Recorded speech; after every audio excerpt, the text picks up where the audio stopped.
So already আমরা বেরিয়ে পড়ছি আর বাজে হচ্ছে 4:25।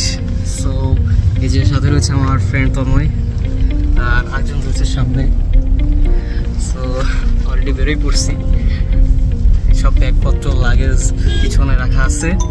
অ্যান্ড এখান থেকে চাইতে মিনিমাম তাও আধা ঘন্টা থেকে 1 ঘন্টা লাগবে, আধা ঘন্টার মতো টাইম লাগবে, বেশি দিন লাগবে না, কারণ যেহেতু কাজে যাচ্ছি।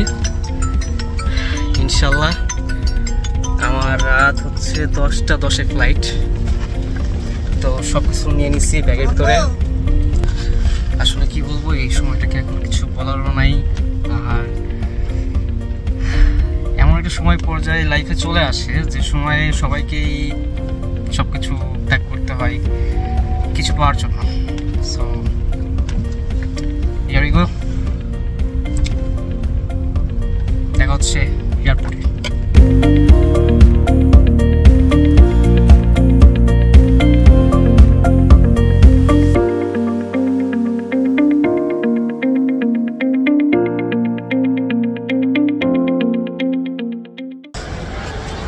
আমরা এখন এয়ারপোর্টে চলে আসলাম। এয়ারপোর্টে আসার পরে এই যে আমার সব ব্যাগপত্র সব এরপর তুলছি।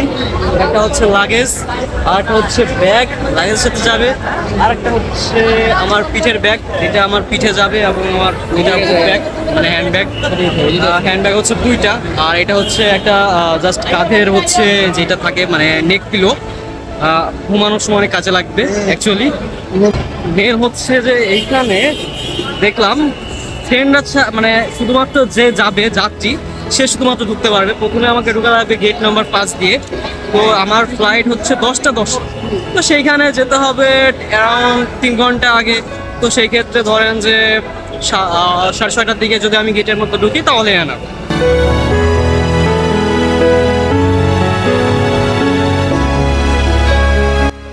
সো আমার বোর্ডিং পাস সব A to Z সব চেকিং শেষ। নাও আমি টিকিট A to Z সব কমপ্লিট, চেকিং সব কমপ্লিট। এখন আমি ওয়েটিং রুমে বসে আছি, মানে ওয়েট করতেছি। আমার ফ্লাইট 10:10। সো কেবল বাজে 7টা সামথিং, 7:38।